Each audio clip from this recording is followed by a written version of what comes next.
Hello, this is Virgil Labrador, Editor-in-Chief of Satellite Markets and Research, and we're here in Amsterdam, the Netherlands, at IBC 2015 at the Amos Spacecom booth with Amir Carmeli.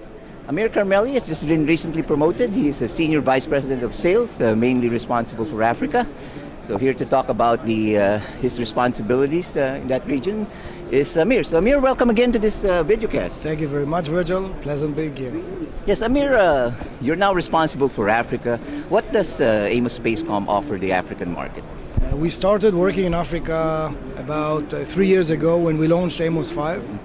We actually designed Amos 5 satellite solely for Africa. About, I would say, maybe 10 years ago was it when we decided to go and serve the African market, or growing market, both for the data and the telecom and broadcast industry.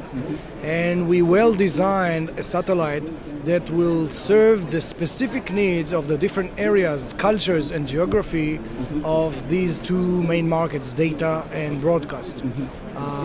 The way that we've done it was after consulting with so many African companies, we decided to design the first of its kind Pan-African C-band coverage that covers the whole of the continent from the south point of like Cape Town all the way to North Africa, including the connectivity to Europe and Middle East, especially for teleport and IP connectivity.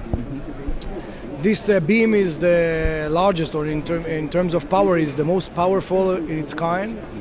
And for the Ku-band purposes or beams, we've decided to design 3 beams in covering the whole of sub-Saharan Africa.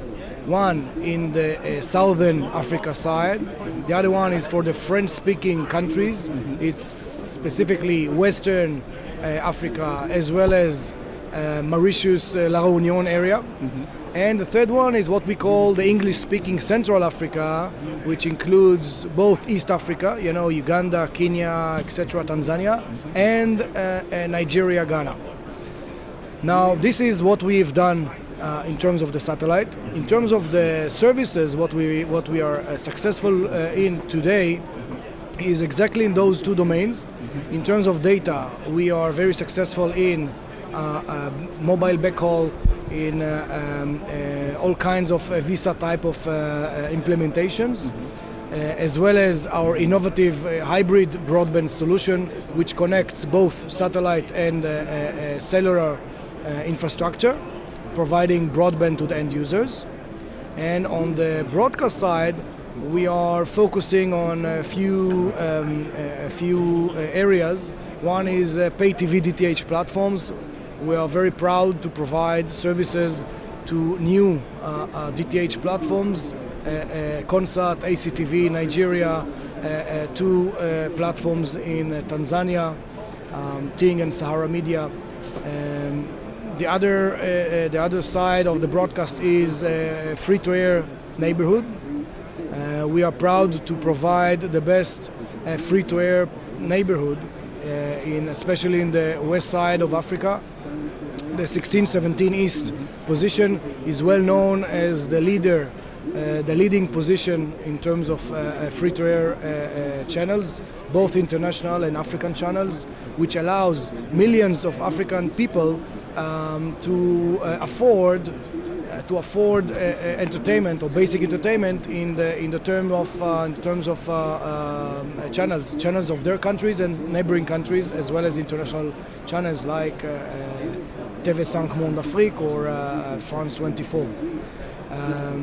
The last one is DTT platforms. That is something that is growing in Africa, started last year, and we are proud to provide DTT services to Excaf in Senegal and 2 other platforms in Tanzania. And we believe that this trend of DTT platforms and paid TV platforms will continue to grow in Africa and continue to grow on Amos 5. So you're very bullish about the African market? It's going very well for you guys? It's going well.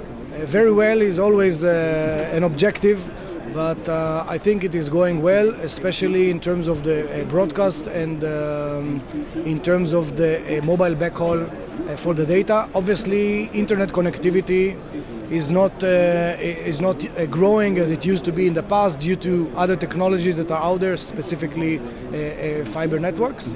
But the services are basically going to different directions, as I mentioned. But it's also a very competitive environment, right? A lot of players down there. How do you differentiate yourselves from the others? Yeah, first of all, competitions is always welcome to the market, not necessarily for the players, but for the market.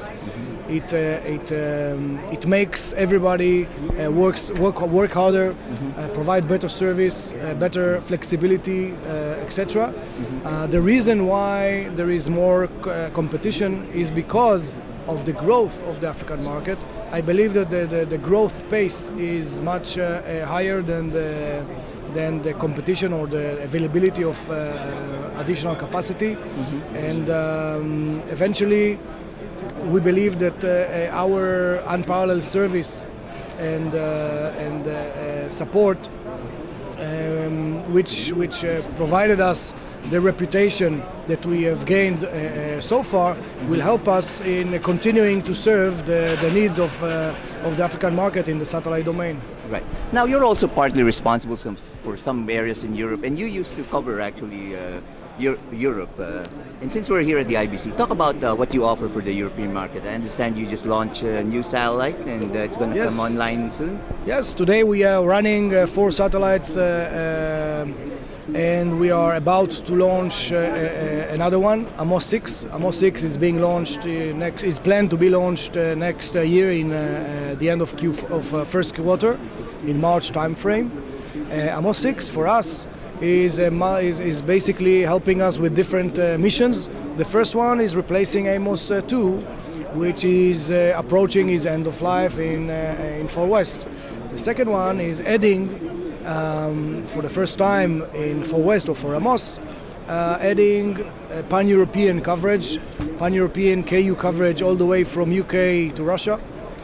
This is very exciting for us, and we believe that we will basically provide more options to the broadcast industry in Europe. And the third one is KA multi-beam HTS high throughput satellite service for broadband for Africa, mainly Africa, but also Eastern Europe. So this is our plan going forward. Right. Well, KA, that's very interesting. Huh? You see potential in that? Well, it has started. We are not the first ones, but because we are committed to serve the Africa growth market, we have basically decided to take some kind of not a risk, but the initiative of coming up with one of the best Ka-band HTS type of broadband solution to Africa. We will analyze the market because it's unlike a standard coverage of C-band or Ku-band, in which you can always a little bit slightly change the orientation or steer the beams here and there. In Ka, it's much more challenging because it's a lot of beams, and it's not standalone beams that you can steer here and there. So it's not enough to build a Ka-band HTS payload. The secret is to build it in the right way, which means the right area, the right coverage area, the right flexibility, connectivity, the right support from a gateway on the ground, etc., etc. Well, thank you, Amir. That's very comprehensive overview of what you do for Africa and Europe. Is there anything else you want to add? Well, simple thing that we are here to continue to serve the growing market of satellite in the regions we are covering, and we're happy to be here. Thanks for having us. Well, thank you, Amir.